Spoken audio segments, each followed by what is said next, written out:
महाभारत युद्ध में इस जोड़ी ने मचाया कोहराम। हर हर महादेव। दोस्तों जय श्री राम, जय बागेश्वर धाम। नमस्कार दोस्तों, महादेव शिव चैनल में आप सभी का स्वागत है। अगर आप यह कहानी सुन रहे हैं तो पूरा सुनिए, आधा अधूरा छोड़कर जाने की गलती मत कीजिएगा। इस पवित्र कथा को सुनने मात्र से मनचाहा फल की प्राप्ति होगी। अगर आप शिव भक्त हैं तो भोलेनाथ का अनादर न करें। तो चलिए कथा को प्रारंभ करते हैं। महाभारत की कथा में कई रोचक किस्से सुनने को मिलते हैं।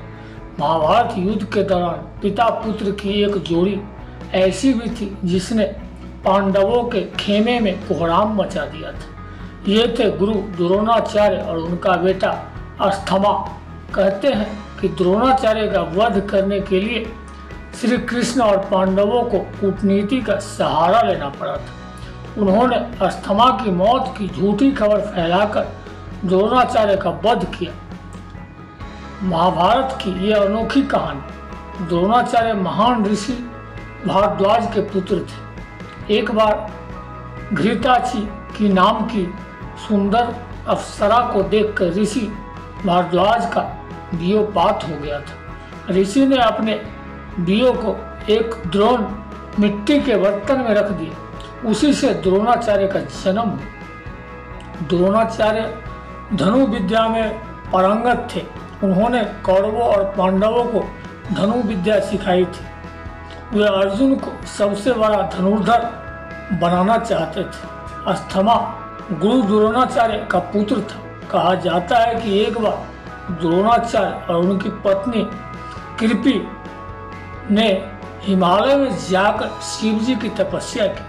शिवजी ने उसकी तपस्या से खुश होकर पुत्र प्राप्ति का वरदान दिया और फिर अस्थमा का जन्म हुआ। अस्थमा अपने पिता की तरह शास्त्र और शस्त्र विद्या में पारंगत था। महाभारत युद्ध में द्रोणाचार्य और अस्थमा की भूमिका।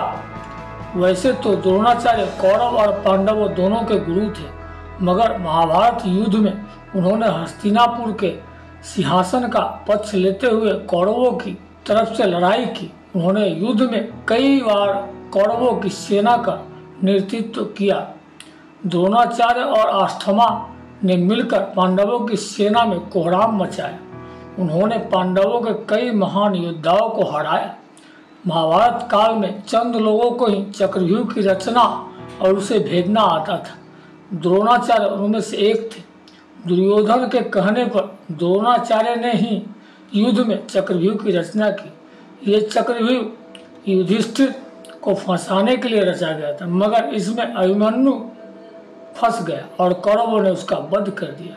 जब छल से हुए गुरु द्रोणाचार्य का वध, पौराणिक मान्यता के अनुसार द्रोणाचार्य का वध करने के लिए पांडवों को छल का सहारा लेना पड़ा। श्री कृष्ण के कहने पर युधिष्ठिर ने अपने अस्थमा नाम के हाथी को मार गिराया। फिर खबर फैला दी कि अस्थमा का वध हो गया और द्रोणाचार्य को लगा कि उनका पुत्र अस्थमा नहीं रहा। उन्होंने तुरंत अपने सभी अस्त्र शस्त्र त्याग दिए। इस मौके का फायदा उठाकर धृष्ट द्युम्न ने द्रोणाचार्य का सिर काटकर उनका वध कर दिया। पिता की मौत से आग बबूला हो गए। अस्थमा अपने पिता की मृत्यु की खबर सुनकर आग बबूला हो गए। उसके सिर पर खून सवार हो गया। महाभारत युद्ध भले ही पांडवों ने जीत लिया। जब पांडव जीत का जश्न मना रहे थे तब पांडवों ने उनके खेमे में घुसकर तबाही मचा दी।